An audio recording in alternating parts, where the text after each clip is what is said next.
ఓం నమో వెంకటేశాయ. యోగరంధిత కర్మభాసా యోగి హృదయ చిద్విభాసా గోవింద గోవింద.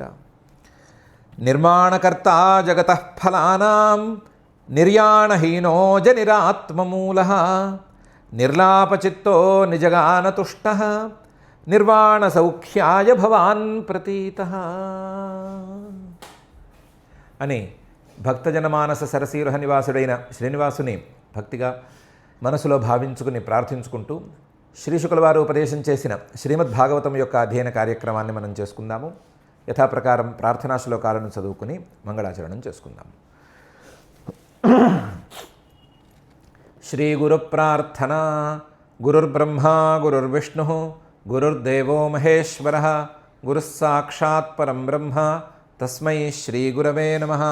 శ్రీనివాస ప్రార్థన. వసంతసఖజన్యాయ వసంతసుమధారిణే వసంతకాలే పూజ్యాయ శ్రీనివాసాయ తే నమః. అథ సంకల్పః అస్మాకం ఉపాత్త సమస్త దురిత క్షయ ద్వారా బుద్ధిశుద్ధ్యర్థం విద్యాభివృద్ధ్యర్థం భక్తిజ్ఞానవైరాగ్యాది తదనుకూల సర్వసంపత్సమృద్ధ్యర్థం శ్రీపరమేశ్వర ప్రీత్యర్థం శ్రీమద్భాగవత పాఠం కరిష్యామహే. అస్య శ్రీమద్భాగవత స్తోత్ర మహామంత్రస్య నారద ఋషిః బృహతి ఛందః శ్రీకృష్ణః పరమాత్మా దేవతా బ్రహ్మబీజం భక్తిశక్తిః జ్ఞానవైరాగ్యే కీలకం అస్మాకం శ్రీమద్భగవత్ప్రసాదసిద్ధ్యర్థే పాఠే వినియోగః. ధ్యానం నారాయణాయ హరయే మనసార్పణీయం వ్యాసప్రసూతశుకశౌనకమాననీయం భక్తిప్రఫుల్లసరసీరుహమర్హణీయం చేతుం సమావిశత భాగవతం జలీయం. శ్రీ గురుభ్యో నమః. గజేంద్రుడు స్వామిని స్తుతి చేస్తూ ఉన్నాడు. స్వామికి దండాలు పెట్టుకుంటూనే ఉన్నాడు. స్వామి యొక్క ఉనికిని మనసులో గట్టిగా నమ్ముకుని ఆ పరమాత్మను నేను విశ్వసిస్తున్నాను అని గట్టిగా చెప్తున్నాడు. నికరమైన మాటలు మాట్లాడుతున్నాడు. ఆ మాటల్లో భాగంగానే సోహం విశ్వసృజం విశ్వం అవిశ్వం విశ్వవేదసం విశ్వాత్మానమజం బ్రహ్మ ప్రణతోస్మి పరం పదం అని ఒకసారి నమస్కారం పెట్టుకున్నాడు. పెట్టుకుని పై శ్లోకంలో అంటున్నాడు, యోగరంధిత కర్మాణో హృదయ యోగ విభావితే యోగినో యం ప్రపశ్యంతి యోగేశం తన్నతోస్మ్యహం అని. ఆ పరమాత్మే గనక ఉంటే, ఆ పరమాత్మ ఉన్నాడు అనే దృఢమైన నీకు విశ్వాసం ఉంటే, దృఢమైన విశ్వాసమే నీకు ఉంటే, ఆ పరమాత్మని చూడలేను అని ఎందుకు అనుకుంటున్నావు? ఆ పరమాత్మను నేను చూడలేదు కానీ ఆయనకు దండం మాత్రం పెట్టుకుంటున్నాను అని ఎందుకు అంటున్నావు? ఆ పరమాత్మను నేను ప్రత్యక్షంగా చూడలేదు కానీ ఆయన్ని నేను ఆశ్రయిస్తున్నాను అని ఎందుకు అంటున్నావు? ఉంటే కనిపించాలి కదా అంటే దానికి సమాధానంగా చెప్తున్నాడు, యోగరంధిత కర్మాణః. నిజం, ఆ పరమాత్మ ఉన్నాడు, ఆయన కనిపిస్తాడు, కనిపించడం కూడా గ్యారంటీ, ఎప్పుడైనా కనిపిస్తాడు. కానీ ఎలాంటి వాళ్ళకి ఏ రకమైన సాధన చేస్తే కనిపిస్తాడు అంటే, యోగరంధిత కర్మాణః, యోగాభ్యాసం బాగా చేసి, యోగాభ్యాసం అంటే ఒట్టి మామూలు యోగాభ్యాసం కాదు, కర్మయోగాన్ని, భక్తి యోగాన్ని, హఠయోగాన్ని, మిగతా యోగాన్ని అన్నిటినీ బాగా అభ్యాసం చేసి, ఆ యోగాభ్యాస బలంతో రంధిత కర్మాణః, మనసులలో అడ్డంగా నిలిచేటువంటి కర్మలన్నిటినీ కాల్చేస్తే, కర్మ వాసనలన్నిటినీ పూర్తిగా బూడిద చేసేస్తే, యోగరంధిత కర్మాణః, హృదయం మొత్తం ప్రశాంతంగా మారుతుంది, అల్లకల్లోలంగా ఉండదు. అప్పుడు మళ్ళీ యోగాభ్యాసం మళ్ళీ చేసి ఏకాగ్రతను సాధిస్తే, ఆ ఏకాగ్రమైన మనస్సులో భావన బాగా చేస్తే, హృది యోగ విభావితే తం ప్రపశ్యంతి, ఆయన్ని చూడగలుగుతారు. అలాంటి వాళ్ళు మనసులో ఆయన్ని చూడడానికి అడ్డంగా ఉండేటువంటి కర్మలు, ఆలోచనలు ఇవన్నీ కూడా సాధనతో మొత్తం మటుమాయమైపోవాలి. మటుమాయమైపోతే ఏకాగ్రంగా చూస్తే, భావన చేస్తే ఆయన కనిపిస్తాడు. యోగిన, మహాయోగులు ఎవరో ఆయన్ని చూడగలుగుతారు. మహాసాధన చేసిన వారు ఆయన్ని చూడగలుగుతారు. ఆయన హృదయంలోనే ఉన్నా, అంతర్యామిగానే ఉన్నా, జీవుడికి స్నేహితుడిగానే ఉన్నా, కూడానే ఉన్నా, ప్రతి పని తాను చూస్తున్నా, తాను చేయిస్తున్నా, ఏం చేస్తున్నా సరే ఆయన్ని ఈ రకంగా తప్ప మరొక రకంగా చూసేందుకు అవకాశం లేదు. ఎందుకంటే ఆయనే యోగేశ, యోగానికి ఫలమిచ్చేటువంటి స్వతంత్రత ఆయనకే ఉంది. యోగానికి ఫలమైనటువంటి తన సాక్షాత్కారాన్ని ఆయనే మనకు దయచేస్తాడు. అటువంటి యోగేశం తం నతోస్మ్యహం, నేను నమస్కరిస్తున్నానయ్యా. నాకంత యోగ సాధన లేదు, నాకంత యోగరంధిత కర్మాణ అనే పరిస్థితి లేదు, హృదయ యోగ విభావితే లేదు, యోగి అనే మాట నాకు చెల్లనే చెల్లదు, నేను భ్రష్టయోగిని. కాబట్టి ఆయన ఉన్నాడు, యోగ సాధన చేస్తే ఆయన కనిపిస్తాడు, ఇంతవరకు నాకు నమ్మకం ఉంది. అలా యోగ సాధన చేస్తే కనిపించే, సాక్షాత్కరించే ఆయనకి నేను భక్తిగా నమస్కారం అయితే చేసుకుంటున్నాను అని ఈ శ్లోకంలో అగజేంద్రుడు అంటున్నాడు. యోగరంధిత కర్మాణో హృదయ యోగ విభావితే యోగినో యం ప్రపశ్యంతి యోగేశం తన్నతోస్మ్యహం అనే శ్లోకంలో. దాంతో పై శ్లోకంలో ఇలా కూడా అంటున్నాడు. నమో నమస్తుభ్యమసహ్య వేగ శక్తిత్రయాయ అఖిలధీగుణాయ ప్రపన్నపాలాయ దురంతశక్తయే కదింద్రియాణమనవాప్యవర్త్మనే. ఆ పరమాత్మను చూడటానికి కేవలం కర్మలు మాత్రమే అడ్డం కాదు, చాలా చాలా అడ్డాలున్నాయి. ఆ అడ్డాలన్నిటినీ తొలగించవలసింది కూడా ఆయనే. అసహ్య వేగ శక్తిత్రయాయాఖిల ధీగుణాయ, పరమాత్మను చూడటానికి ఈ హృదయంలో మనసులో ఉండేటువంటి 3 గుణాలు ప్రధానమైనటువంటి అడ్డంకులు. అవి రాగ ద్వేష మోహాలు. ఈ రాగద్వేష మోహాల తాలూకు వేగాన్ని తట్టుకోవటం ఎవ్వరి వల్ల కాదు. అసహ్య వేగాలు ఈ 3. ఈ తట్టుకోలేని వేగం కలిగినటువంటి రాగద్వేష మోహాలకు మూలాలు శక్తిత్రయం, అంటే సత్వ రజస్ తమో గుణాలు అనేటువంటి 3 శక్తులు. ఈ 3 శక్తులు, 3 దోషాలకు మూలంగా ఉండేటువంటి 3 శక్తులు ఆయన యొక్క అధీనంలోనే ఉన్నాయి. అందువల్లే అఖిల ధీ గుణాయ, ఈ శక్తుల ద్వారా వచ్చేటువంటి బుద్ధులన్నీ ఆయన చేతిలో ఉన్నాయి. ఈ శక్తుల ద్వారా వచ్చేటువంటి బుద్ధులతో తెలుసుకోవలసినటువంటి విషయాలన్నీ కూడా ఆయన చేతిలో ఉన్నాయి, లేదా ఆయన యొక్క రూపాంతరంగా ఉన్నాయి అని చెప్పుకోవచ్చు. అఖిల ధీ గుణాయ. అందువల్ల పరమాత్మను చూడటానికి ఇవన్నీ అడ్డమైతే, ఇవన్నీ ఆయన అదుపులోనే ఉన్నాయి. ఆయన్ని ఆశ్రయిస్తేనే ఈ అడ్డాలు తొలగిపోతాయి. కాబట్టి నమో నమస్తుభ్యం అని ఆయనకి దండం పెట్టుకోవటమే, అంతే తప్ప ఉంటే ఎందుకు కనిపించట్లేదు అనే ప్రశ్న వేసుకోకూడదు. నమో నమస్తుభ్యం అసహ్యవేగ శక్తిత్రయాయాఖిల ధీగుణాయ. అయితే దండం పెట్టినంత మాత్రాన ఆయన ఈ అడ్డంకులు తొలగిస్తాడా? ఎస్. ప్రపన్న పాలాయ, ఎవరైనా సరే తనను ఆశ్రయిస్తే వాళ్ళని రక్షించటం పనిగా పెట్టుకుంటాడు. ప్రపన్న పాలాయ. మరి మానవులే భరించలేని వేగం కలిగినటువంటి రాగద్వేష మోహాలు, వాటి తాలూకు మూలాలు, వీటిని రూపుమాపడానికి ఆయనకి బలం ఉందా? తప్పకుండా ఉంది. దురంత శక్తయే, అనంతమైనటువంటి శక్తి ఆయనకుంది. ఎలాంటి శక్తి ఉంది? ఈ శక్తులతో పని చేయించగలిగిన శక్తి ఉంది. ఈ శక్తుల్ని ఆపేసి రూపుమాపేసే శక్తి కూడా ఆయనకుంది. దురంత శక్తయే. అప్పుడు ఆయన ఖచ్చితంగా కనిపిస్తాడు. ఎప్పుడు? ఈ రాగద్వేష మోహాలు, వాటి మూలాలు పని చేయనప్పుడు, పని చేయకుండా ఆయన అనుగ్రహమే పనిచేసినప్పుడు చక్కగా కనిపిస్తాడు. అంతే తప్ప ప్రశ్నలు వేస్తూ కూర్చునే వాళ్ళకి కనిపించడు. కదింద్రియాణం అనవాప్య వర్త్మనే. ఇంద్రియాలు దుర్మార్గాలలో వెళ్ళేటువంటి వాళ్ళకి, ఇంద్రియాలు చెడుగా పనిచేసేటువంటి వాళ్ళకి ఆయన దొరకపోవటం కాదు, ఆయన ఉన్న దారి కూడా దొరకదు. అనవాప్య వర్త్మనే. ఆయన ఉండేటువంటి మార్గం జ్ఞాన మార్గం, ఆ జ్ఞాన మార్గమే అందదు. అలాంటివాడు ఆయన. పరమాత్మ విషయంలో ప్రశ్నలు వేస్తూ కూర్చోకూడదు. పరమాత్మ విషయంలో ఉపనిషత్తులు, గురు వేదాంత వాక్యాల విశ్వాసంతో ముందుకు వెళ్ళాలి. వెళ్ళి సాధన చేయాలి. సాధన చేసి మనసులో ఉండే రాగద్వేష మోహాలు, వాటికి మూలాలైనటువంటి శక్తులు, మధ్యలో వచ్చేటువంటి కర్మలు, వాటి వాసనలు, వీటన్నిటిని తొలగించుకోవాలి. తొలగించుకోవటానికి పరమాత్మను శరణు వేడాలి. వేడితే ఇవన్నీ గనక పోతే, ఇవన్నీ పక్కకి జరిగితే శుద్ధమైన మనసులో పరిశుద్ధమైనటువంటి పరమాత్మ కనిపిస్తాడు అని గజేంద్రుడు ఈ సందర్భంగా అంటున్నాడు. నమో నమస్తుభ్యం అసహ్యవేగ శక్తిత్రయాయాఖిల ధీగుణాయ ప్రపన్నపాలాయ దురంత శక్తయే కదింద్రియాణమనవాప్య వర్త్మనే అని.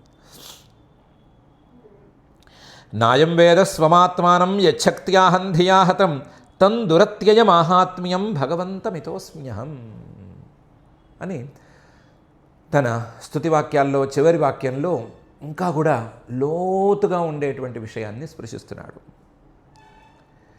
నాహం వేద, ఆ పరమాత్మను నేను చూడలేదు, ఆ పరమాత్మ నా కంటికి కనిపించలేదు.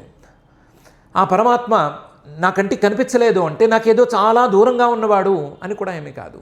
నాహం వేద స్వమాత్మానం, నా యొక్క స్వరూపం, నా యొక్క ఆత్మస్వరూపం, నా యొక్క ఆత్మస్వరూపమే నాకు కనిపించట్లేదు. నాయం వేద స్వమాత్మానం యచ్ఛక్త్యా అహం ధియా హతం.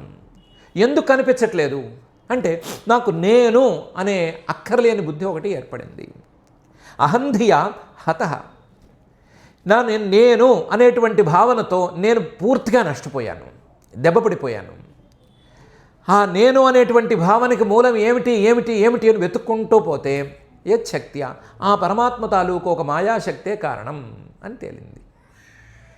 ఆ పరమాత్మే నా యొక్క స్వరూపం, ఆ పరమాత్మలో ఉండేటువంటి ఒక శక్తే నాకు పరమాత్మకి అడ్డుగోడుగా నిలిచిపోయింది. ఆ పరమాత్మలో ఉండేటువంటి ఆ శక్తే నాలో నేను అనేటువంటి భావనను మొదలుపెట్టి నాకు పరమాత్మను దూరం చేసింది. లేదా ఆ శక్తి ద్వారా నేను పరమాత్మకు దూరం అయ్యాను, పరమాత్మకు దూరం అయ్యి నా స్వస్వరూపాన్ని నేను చూసుకోలేకపోతున్నాను. నాయం వేద స్వమాత్మానం యచ్ఛక్త్యా అహం ధియా హతం.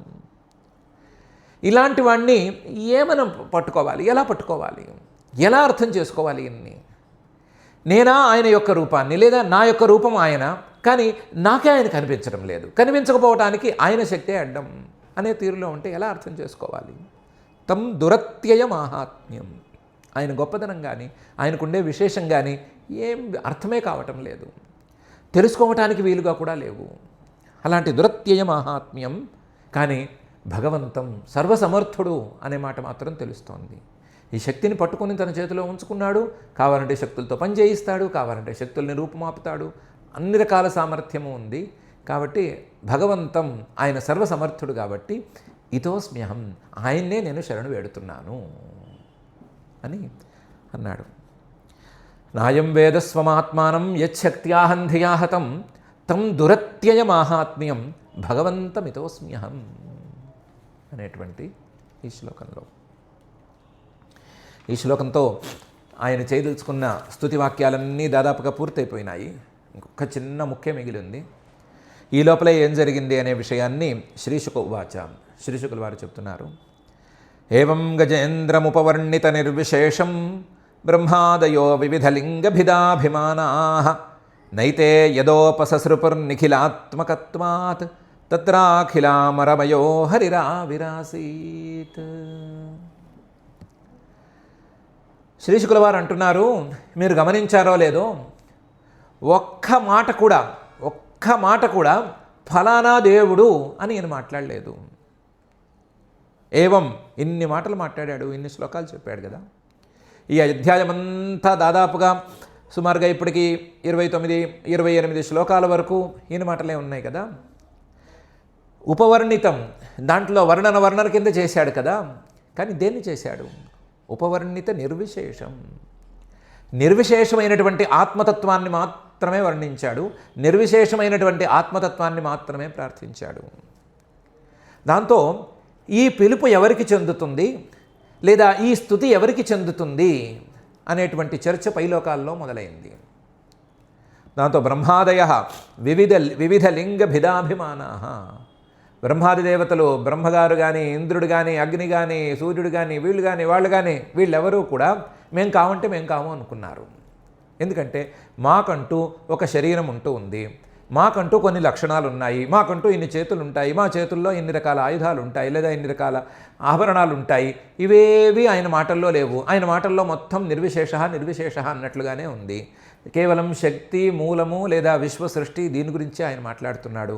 ఆత్మస్వరూపము, దానికి అడ్డంకి, వీటిని గురించి ఆయన మాట్లాడుతున్నాడు. కాబట్టి వివిధ లింగ భిదాభిమానాః, మేమందరము కొన్ని రూపాలకు కట్టుబడి ఉన్నాము. మేము పరమాత్మల యొక్క అంశలమే కానీ పరమాత్మ యొక్క అంశలమే అయినా మేము రూపాలకు కట్టుబడి ఉన్నాము అని అనుకుని ఇవి మాకు చెల్లదు అంటే మాకు చెల్లవు అని అందరూ తోసేశారు. నైతే యదా ఉపససృపు, వీళ్ళలో ఎవ్వరూ కూడా రావటానికి సాహసించలేదు. కానీ నిఖిలాత్మకత్వాత్, సర్వాత్మకుడైనటువంటి శ్రీహరి మాత్రం నేను వచ్చేస్తాను అని బయలుదేరాడు. తత్ర అఖిల అమరమయ, సర్వాత్మకుడు నిఖిల దేవతామయుడు. ఈ బ్రహ్మాది దేవతలు కూడా ఆయన యొక్క రూపాలే కదా. కాబట్టి బ్రహ్మాది దేవతామయుడు అయినటువంటి శ్రీహరి హరి ఆవిరాసీత్, వచ్చేశాడు. ఏవం గజేంద్రముపవర్ణిత నిర్విశేషం బ్రహ్మాదయో వివిధ లింగభిదాభిమానాః నైతే యదోపససృపు నిఖిలాత్మకత్వాత్ తత్రాఖిలామరమయో హరిరావిరాసీత్. తంతద్వదార్తముపలభ్య జగన్నివాసః స్తోత్రం నిశమ్య దివిజైః సహ సంస్తువద్భిః ఛందోమయేన గరుడేన సముహ్యమానః చక్రాయుధోభ్యగమదాశు యతో గజేంద్రః. రాదలుచుకున్నవాడు ఈ 28 శ్లోకాల స్తుతి వినే ఎందుకు వచ్చాడు అంటే, ఈయన ఇంత కష్టంతో ఉన్నాడు అని ఆయనకి ముందే తెలుసు. తం తద్వత్ ఆర్తం ఉపలభ్య, గజేంద్రుడు ఏమాత్రం నొప్పి అనుభవిస్తున్నాడు అనే సంగతి ఆయనకి తెలుసు. గజేంద్రుడి యొక్క నొప్పి ఎంత స్థాయిలో ఉంది, నొప్పిని కొలవడానికి ఏమైనా కొలబద్ద ఉంటే ఆ కొలబద్ద ప్రకారం నొప్పి ఏ పరిమాణంలో ఆయనకుంది అని తెలుసు. ఎందుకంటే జగన్నివాస, మొత్తం ప్రపంచమంతా నివసించేవాడు, ప్రాణుల యొక్క హృదయాలలో తప్పనిసరిగా నివసించేటువంటి వాడు. అలాంటి వాడు ఆయనకి తెలియకుండా పోయిందా? తెలుసు ఆయనకి. స్తోత్రం నిశమ్య, ఆయన స్తోత్రం చేస్తున్నప్పుడు కూడా ఆ 28 శ్లోకాలు కర్ణపేయంగా ఉంటే హాయిగా విన్నాడు. స్తోత్రం నిశమ్య, ఇంకా చాలనుకున్నాడు. ఈ నొప్పి చాలు, ఇతని శాపము తీరింది, అలాగే ఇతను చేసిన స్తుతికి ఫలితము అందుతుంది అని అనుకున్నాడు. అనుకుని ఇంకా దిగేద్దామని దిగేశాడు. దివిజై సహ సంస్తువద్భి, దిగేటప్పుడు దేవతలందరితో సహా దిగాడు. సర్వదేవతామయుడు కదా, దేవతలందరినీ కూడా పెట్టుకున్నట్టుగా దిగాడు. ఆ దేవతలందరూ కాస్త ఆయన నుంచి బయటకు వచ్చినట్లుగా వచ్చి వాళ్ళు కూడా వాళ్ళ భాషల్లో ఈయన్ని పొగుడుతున్నారు, ఈయన్ని స్తుతి చేస్తున్నారు. ఆ స్తుతులను కూడా వింటూ వచ్చాడు. కేవలం గజేంద్రుడు చేసిన స్తుతిని మాత్రమే కాకుండా తనతో కూడా ఉన్న దేవతల స్తుతిని కూడా వింటూ వచ్చాడు. సహ సంస్తువద్భి. ఎలా వచ్చాడు? ఛందోమయేన గరుడేన సముహ్యమాన. ఛందోమయుడు, వేదమయుడైనటువంటి గరుత్మంతుడు, ఆయన యొక్క రెక్కలు కానీ, ఆయన రెక్కల్లో ముందు భాగం, పుచ్చం, ఇవన్నీ కూడా వేదాల్లో ఉండేటువంటి భాగాలు అని సుపర్ణోసి గరుత్మాం త్రివృత్తే శిరః అని వేదభాగమే చెప్తుంది. అలాంటి ఛందోమయమైన వేదమయమైనటువంటి గరుత్మంతుడు మోసుకుంటూ రాగా ఛందోమయేన గరుడేన సముహ్యమాన. అందులోనూ ఆ గరుత్మంతుడి యొక్క రూపంలో సామభాగాలు ఎక్కువగా ఉంటాయి.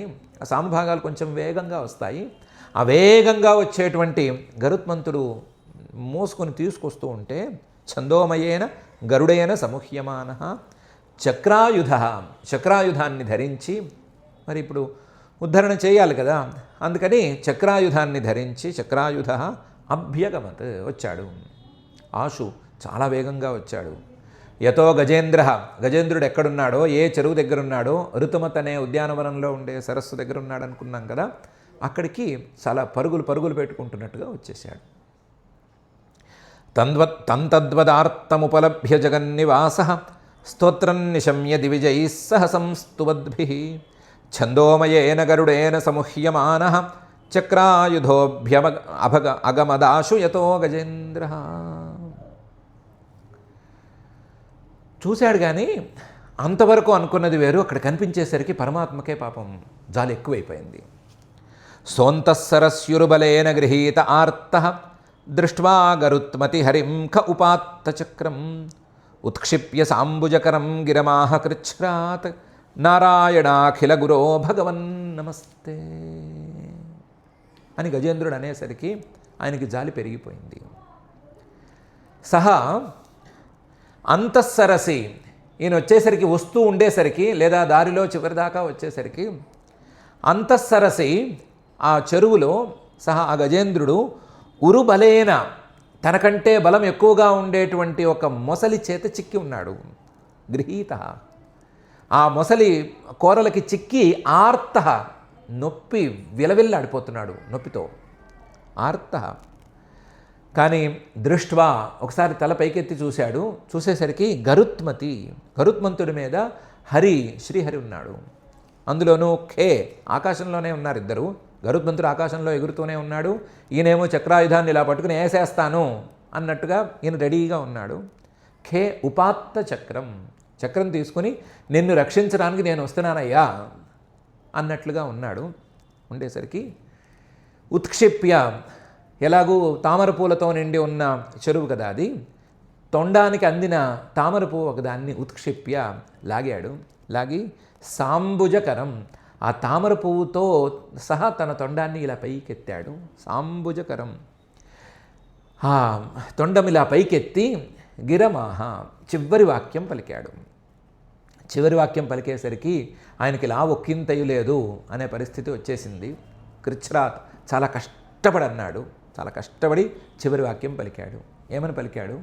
నారాయణాఖిల గురో భగవన్ నమస్తే అని పలికాడు.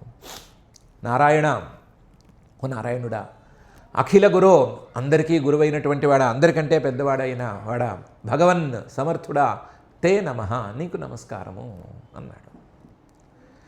కంటికి ఎదురుగుండా సగుణ రూపం కనిపించేసరికి సగుణమైన వాక్యాలు కొన్ని పలికాడు. కానీ లోపల మాత్రం ఇంతవరకు తాను స్తుతి చేస్తూ ఉన్న నిర్విశేష అర్థం వచ్చేటట్లుగానే పెట్టాడు. నారాయణ, నరులందరికీ జీవులందరికీ ప్రాప్యస్థానంగా ఉండేటువంటి ఓ పరమాత్మ. అఖిల గురో, జీవులందరికీ ప్రాప్యస్థానానివి నువ్వే అని ఉపదేశం చేసేటువంటి ఓ గురువా, జగద్గురువా. ఉపదేశం లేనిదే ఈ విషయం ఎవరికీ అర్థం కాదు కదా, ఎవరికి వారంతట వారే ఈ విషయాన్ని తెలుసుకునే సామర్థ్యం లేదు కదా. అఖిల గురో భగవన్, ఇలా ఉన్నా సరే ఈ జీవేశ్వరుల మధ్య భేదాన్ని పెట్టగలిగిన సామర్థ్యము, ఆ భేదాన్ని పెట్టేటువంటి శక్తి చేతిలో ఉన్నవాడివి నువ్వే కదా, ఆ శక్తిని రూపమాపేది కూడా నువ్వే కదా. భగవన్ సర్వసమర్థుడివి నువ్వే కదా, నీకు తప్ప నా నమస్కారం ఎవరికి చెందుతుందయా అని నారాయణ అఖిల గురో భగవన్ నమస్తే అని ఒక దండం పెట్టాడు. దండం రెండు చేతులు ఎత్తి పెట్టలా, తొండం మాత్రం ఎత్తి పెట్టాడు. తన మనస్సు అనేటువంటి పద్మాన్ని పరమాత్మకు సమర్పించేశాను అనే దానికి చిహ్నంగా ఒక తామర పువ్వు పైకెత్తి ఈ మాట చెప్పి ఊరుకున్నాడు. మనసులో మాట చెప్పుకుని ఊరుకున్నాడు. సోంతస్సరస్యురుబలేన గృహీత ఆర్త దృష్ట్వా గరుత్మతి హరిం ఖ ఉపాత్త చక్రం ఉత్క్షిప్య సాంబుజకరం గిరమాహ కృచ్ఛ్రాత్ నారాయణాఖిల గురో భగవన్ నమస్తే. అంతవరకు పరమాత్మ ఈ గజేంద్రుణ్ణి చూసింది, అర్థం చేసుకున్నది వేరు. ఆ క్షణాన ఆయన మనసులో పెరిగిన జాలి వేరు. తం వీక్ష్య పీడితమజ సహసావతీర్య సగ్రాహమాశు సరస కృపయోజ్జహార గ్రాహాద్విపాటిన ముఖాదరిణా గజేంద్రం సంపశ్యతాం హరిరమూముచ దుచ్ఛ్రియాణం. తం వీక్ష్య డైరెక్ట్గా కళ్ళతో చూసినట్లుగా దగ్గరకు వచ్చేసరికి ఇలా చూశాడు కదా గజేంద్రుణ్ణి శ్రీహరి. చూసేసరికి పీడితం, ఎంత బాధలో ఉన్నాడు ఈ గజేంద్రుడు అని జాలిపడ్డాడు. నిజానికి ఈ బాధలో ఒక్క బాధ కూడా ఆయనకి తెలియదు. ఆయన అజహ, అసలు జన్మ లేనివాడు కాబట్టి జన్మనెత్తిన వాళ్ళ బాధలు ఏవి ఆయనకి తెలియవు, తెలిసేందుకు అవకాశమే లేదు. అలాంటివాడు అయినా సరే ఆ గజేంద్రుడి మీద జాలి చాలా ఎక్కువగా పెరిగిపోయింది. అజహ ఆ జాలితో సహసావతీర్య, గరుత్మంతుడు వేగంగానే మోసుకొస్తున్నాడు. అందులోనూ సామరూపుడు అనుకున్నాము, వేదోమయుడు అనుకున్నాము, వేగంగా తీసుకొస్తున్న గజేంద్రుడు చాలా నిదానంగా ఎగురుతున్నాడు అని కోపం వచ్చింది ఆయనకి. కోపం వచ్చి ఈ గజేంద్రుడి మీద నేను రావటం ఏంటి, నేను ఒక్క దూకాలి అని సహసా అవతీర్య గజేంద్రుడి మీద నుంచి ఒక్క దూకేశాడు. సహసా అవతీర్య ఆ దూకుతూనే సగ్రాహం ఆశు సరస కృపయా ఉజ్జహార, మొసలితో సహా ఈ గజేంద్రుణ్ణి ఆ చెరువులోంచి బయటికి లాగాడు. సగ్రాహం ఆశు, వెంటనే ముందు రక్షించాలి అని మొదలు మొసలితో సహా ఏనుగుని పట్టుకొని పైకి లాగాడు. సగ్రాహం ఆశు సరసః కృపయా ఉజ్జహార. పైకి తీసి చూస్తుడు కదా, అక్కడ కాలికి ఈ మొసలి పట్టుకుని గట్టిగా ఉంది. గ్రాహాద్ విపాటిత ముఖాదరిణా గజేంద్రం సంపశ్యతాం హరిరముముచత్. అప్పుడు చేత్తో రెడీగా ఉంచుకున్న చక్రాయుధం ఒక్కసారి ఆ మొసలి మీద వేసి ఆ మొసలి నోరు రెండుగా చీల్చేసి, నోటిని రెండుగా చీల్చేసి, గ్రాహాత్ విపాటిత ముఖాత్, ఆ మొసలి నోరు రెండుగా చీలిపోగా ఆ చీలిపోయిన నోరు నుంచి ఈయన గజేంద్రుడి తాలూకు కాలు బయటికి వస్తే అప్పటికి శాంతించాడు. గ్రహాద్ విపాటిత ముఖాత్ అరిణా గజేంద్రం అమూముచత్. నా మొసలి నోట్లోంచి ఆ ఏనుగు కాలు బయటికి తీసి, మొసలి నోట్లోంచి బయటికి రాదు కదా, అందుకని మొదలు చక్రాయుధంతో దాని నోరు రెండుగా వెచ్చదీసేసి నోట్లోంచి కాలు బయటికి తీసేసి అమూముచత్ ఆ గజేంద్రుడికి మోక్షాన్ని కల్పించాడు. ప్రస్తుతానికైతే మొసలి నోటి నుంచి మోక్షాన్ని కల్పించాడు. సంపశ్యతాం ఉచ్ఛ్రియాణం. అక్కడికి వచ్చిన దేవతలందరూ ఉచ్ఛ్రియాణం, గొప్ప గొప్ప దేవతలందరూ, గొప్ప గొప్ప శోభ కలిగిన దేవతలందరూ చూస్తూ ఉండగానే వాళ్ళెవరూ వేలు పెట్టకుండా మమ్మల్ని అడగలేదు, మేము చేయకూడదు అన్నట్లుగా నోరు మూసి కూర్చుంటే, వాళ్ళు అలా కళ్ళు అప్పగించి చూస్తూ ఉంటే ఏం చేస్తాడో అయినా చూద్దాము అన్నట్లుగా వాళ్ళు చూస్తూ ఉంటే సంపశ్యతాం హరిరమూముచ దుచ్ఛర్యాణం. వాళ్ళు ఎదురకుండా ఈ పని చేసేసాడు. పిల్లవాడు రోడ్డు మీద వెళుతుంటే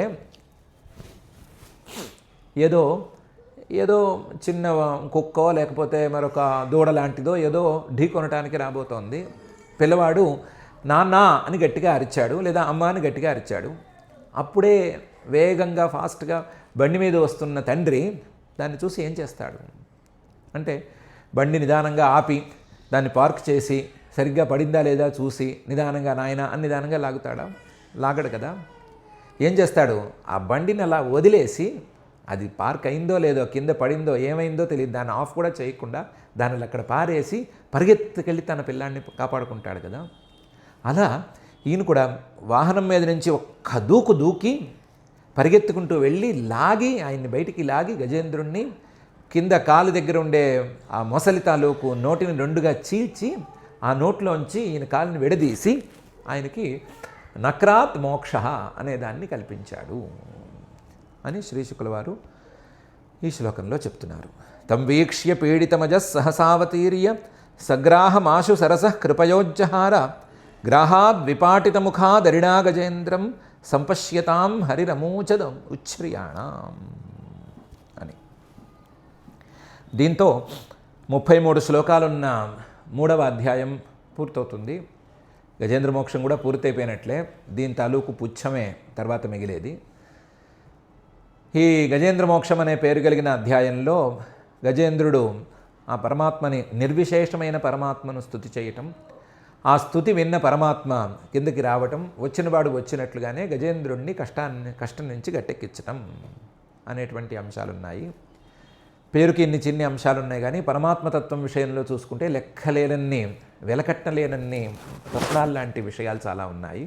ఆ విషయాలతో చాలా గొప్ప అధ్యాయంగా చెప్పుకోదగ్గ ఈ అధ్యాయం ఇక్కడికి పూర్తవుతుంది.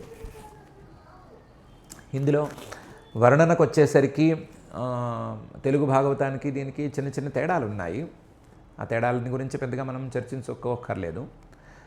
గజేంద్రుడు అనే ఆయన యొక్క గత జన్మ, ఆ గత జన్మలో ఆయన చేసిన సాధన, చేసిన తప్పు, దానికి వచ్చిన శాపం, ఆ శాపానికి ప్రతిఫలంగా వచ్చిన ఈ ఏనుగు జన్మలో మళ్ళీ పూర్వజన్మ స్మృతి కలిగిన తర్వాత పరమాత్మ మీద ఆయన విశ్వాసం సడలకపోవటం అనేదే ప్రధానమైనటువంటి అంశం.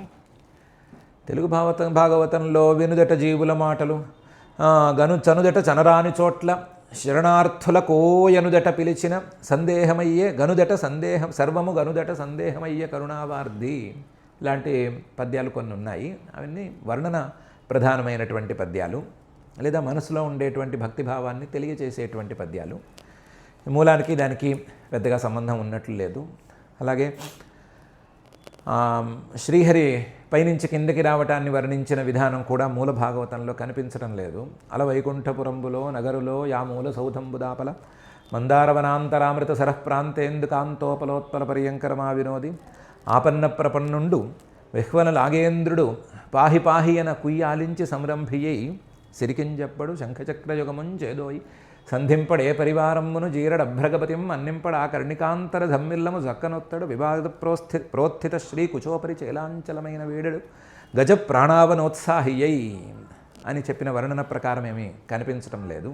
అలాగే అతని వెంట సిరి వెంట లచ్చి అని లచ్చి వెంట అని వరుసగా చెప్పినటువంటి వరుస కూడా ఏం కనిపించడం లేదు. సపరివారంగా దిగాడు అనే మాటే ఇక్కడ కనిపిస్తోంది. అవన్నీ వర్ణన ప్రధానమైనటువంటి కావ్యంలో వచ్చేటువంటి విశేషాలు. ఆ విశేషాలని మనం ఎక్కువగా దీనికి పోల్చి చూసుకోవటం కష్టం. పోల్చి చూసుకోవటము కష్టమే. పోల్చి చూసుకోవడంతో పాటు మనకి ఇప్పటికే అసలు విషయం తెమలటం లేదు కాబట్టి, పంచవర్ష ప్రణాళికలా సాగుతోంది కాబట్టి ఆ పద్యాలు తీసుకొచ్చి ఆ పద్యాల్లో ఏముంది, ఈ పద్యాల్లో ఉన్నదే అక్కడ ఉందా, లేకపోతే కొంచెం మార్పు ఏమైనా ఉందా అనే కంపారిటివ్ స్టడీ చేసేంత వీలు కూడా లేదు. సమయపరంగా మనకంత వీలు కూడా లేదు.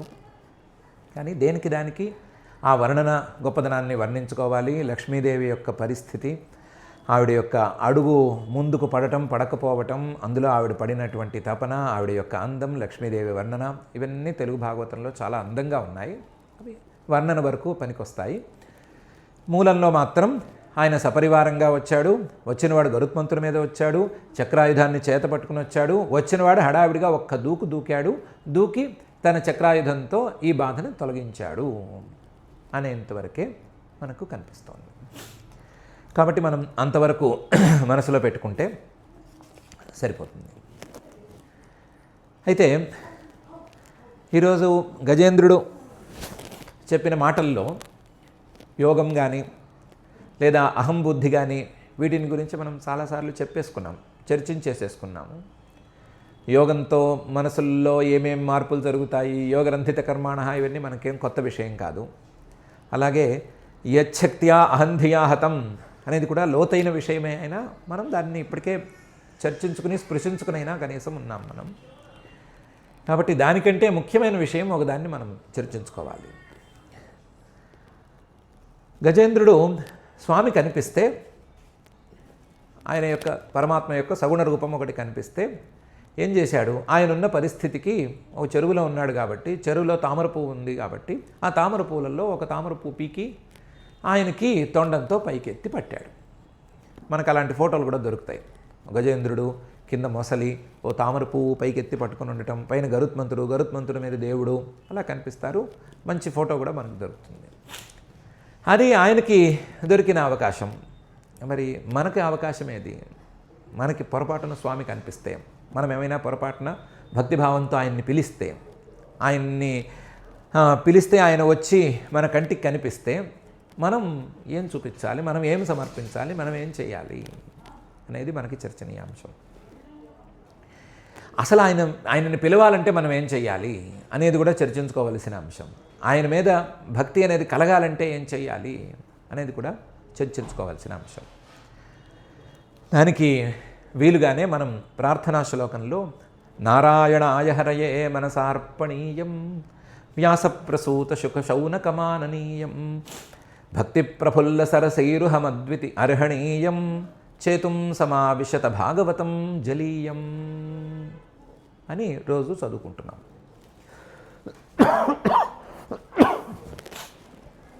నారాయణాయ హరయే, నారాయణుడు జీవులందరికీ గమ్యస్థానం. ఆయన ఈయన చెప్పినట్లుగా నారాయణాఖిల గురో భగవన్నమస్తేలో ఉండే నారాయణుడు ఆయన.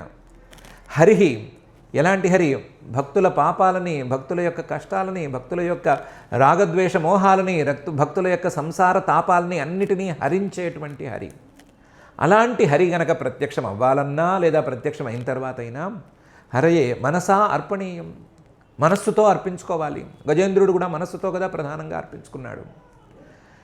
ఈ అర్పించుకునేది వ్యాసప్రసూత శుకశౌనక మాననీయం. వ్యాసుడు, బాదరాయణ మహర్షి గారు, ఆయన యొక్క కుమారుడు శుకుడు, శౌనకాది మహర్షులు, సిద్ధులు లేదా ఈ వాక్యంలో అంతర్నీతంగా దాగి ఉండేటువంటి సూతాది మహానుభావులు, వ్యాసప్రసూత అన్నప్పుడు దాగి ఉన్న సూతుడు మొదలైనటువంటి మహానుభావులు, వీళ్ళందరూ కూడా గౌరవించే స్థాయిలో ఆ సమర్పణ అనేది ఉండాలి. వ్యాస ప్రసూత శుక శౌనక మాననీయం, వీళ్ళందరూ ఒప్పుకునేటట్లుగా ఉండాలి. ఆ సమర్పణ ఏమై ఉండాలి అంటే భక్తి ప్రఫుల్ల సరసీరుహం, భక్తి అనేదే అయి ఉండాలి. అది ప్రఫుల్లం, విచ్చుకునే ఉన్న సరసీరుహం, ఒక తామర పువ్వులాగా ఉండాలి. ఏదో దాన్ని ఉంటారు ఇంకా వికసించలేదు అన్నట్లుగానో లేదా ఇంకా విరియలేదు అన్నట్లుగానో ఉండటానికి వీల్లేదు. ప్రఫుల్లం, బాగా విచ్చుకుని ఉండాలి. భక్తి ప్రఫుల్లం సరసీరుహం, విచ్చుకున్న అందమైన తామర పువ్వులాగా మొత్తం సర్వాంశంతో, అన్ని అంశాలతోనూ ఆ భక్తి విస్తరించి ఉండాలి. అప్పుడు అది అర్హణీయం, పూజకి లేదా పరమాత్మకు చెల్లించవలసినటువంటి గౌరవానికి తగినది అవుతుంది. అర్హణీయం. అలాంటి భక్తి అనేటువంటి పద్మం దొరకాలి అంటే ఏం చేయాలి అంటే జలీయం, ఒక చెరువుని మనం చేరాలి. జలంతో నిండి ఉన్న చెరువు లాంటి వాటిని చేరాలి. అక్కడికి వెళ్ళి చేతుం, మనం అందులోంచి ఆ తామర పువ్వు కోసుకోవాలి. ఇక్కడ ఇలాంటి భక్తి అనే ఈ ప్రఫుల్ల సరసీరుహానికి నిజమైన చెరువు భాగవతం అనేటువంటి జలీయం. ఈ భాగవతం అనేటువంటి జలీయాన్ని మనం చేరాలి. చేరి ఈ భాగవతంలో ఈ భక్తి అనేదాన్ని మనం కోసుకోవాలి. తామర పువ్వుని చెరువులోంచి కోసుకున్నట్లుగా భాగవతంలోంచి భక్తి అనే దాన్ని కోసుకోవాలి. కోసుకున్నట్లయితే ఆ భక్తి అనేది ఆ పరమాత్మకు సమర్పించుకునేందుకు వీలుగా ఉంటుంది. మనసులో ఉండేటువంటి ప్రేమ అనే భావన ఇంకొక విషయాన్ని గురించి ఆలోచించకుండా పరమాత్మకే చెందేటట్లుగా ఆలోచన పరంపరను ఉంచుకునేటువంటి తీరు, ఆ తీరుని మనం భాగవతం అనే దానిలాగా నుండి, భాగవతం అనేటువంటి చెరువు నుండి సాధించుకోవాలి అనే స్ఫూర్తితో మనం ప్రార్థనా శ్లోకాన్ని చదువుకుంటున్నాము. కాబట్టి మనం ఆ గజేంద్రుడు తామర పువ్వు కోసి పరమాత్మకు సమర్పించినట్లుగా మనం మన మనసులో భక్తిని నింపుకొని ఆ పరమాత్మకు సమర్పించుకునేందుకు సమాయత్తమవుదాం. ఆ పరమాత్మ మీద భక్తి కుదరాలి అంటే పరమాత్మ యొక్క తత్వాన్ని మనం వినాలి కదా. పరమాత్మ తత్వం మీద విని ప్రేమను పెంచుకోవాలి కదా. పెంచుకుంటేనే కదా భక్తి అనేది కుదురుతుంది. కుదిరితేనే కదా మనకి ఏకాంత భక్తి అని మాటిమాటికి చెప్పే పరమ భక్తి అనేది కుదురుతుంది. కాబట్టి ఆ ఏకాంత భక్తి అనే పరమభక్తి కుదిరేంత వరకు మనం ఆ పరమాత్మతత్వాన్ని గురించి వింటూ ఉందాం. వింటూ ఆ భక్తిని సాధించుకుందాం. సాధించుకోవటానికి వీలుగా ఈ భాగవతాన్ని ఉపయోగించుకుందాం. అంతే తప్ప ఎక్కడైనా వర్ణనలు లాంటివి వస్తే, అంటే పరమాత్మ తత్వాన్ని వర్ణిస్తే చెప్పిందే మళ్ళీ ఎందుకు చెప్తున్నారు, లేదా మార్చి ఎందుకు చెప్తున్నారు, ఇటెందుకు తిప్పి చెప్తున్నారు, అటెందుకు తిప్పి చెప్తున్నారు అనేటువంటి ప్రశ్నలు మనం వేసుకోవద్దు. ఎప్పుడు పరమాత్మను గురించి చెప్పినా సరే మన కళ్ళలో నీళ్లు చిప్పిల్లాలి, మన కళ్ళలో నీళ్లు నిండాలి. ఆ పరమాత్మను అయ్యో ఈ క్షణమైనా సరే మనం ఒక్కసారైనా సరే తలుచుకోగలుగుతున్నామే అనేటువంటి ఆశయం మన మనసుల్లోంచి రావాలి. అలా మనం ఈ భాగవతాన్ని సాధించుకుందాం. అలా మనం ఇలా భాగవతాన్ని సాధించుకునేందుకు వీలుగాను, మన మనస్సుల్లో భక్తి అనేది బాగా నిండా పరుచుకునేందుకు వీలుగాను అనుగ్రహించవలసిందిగా ఆ భక్తజన మానస సరసీరుహ నివాసుడైన శ్రీనివాసుని మనం ఏదో చేతనైనంత భక్తిగా ప్రార్థించుకుందాం. ప్రార్థించుకుని ఈ రోజుకి ఈ 7 శ్లోకాల పారాయణను మనం చేసుకుందాం. అథ శ్రీమద్భాగవతే పారమహంస్యాం సంహితాయాం అష్టమస్కంధే తృతీయాధ్యాయే శ్లోకాః. యోగరంధితకర్మాణో హృది యోగవిభావితే యోగినోయం ప్రపశ్యంతి యోగేశం తన్నతోస్మ్యహం. నమో నమస్తుభ్యమసహ్యవేగ శక్తిత్రయాయాఖిలధీగుణాయ ప్రపన్నపాలాయ దురంతశక్తయే కదింద్రియాణామనవాప్యవర్త్మనే. నాయం వేదస్వమాత్మానం యద్భక్త్యా హంధియా హతం తందురత్యయమాహాత్మ్యం భగవంతమితోస్మ్యహం.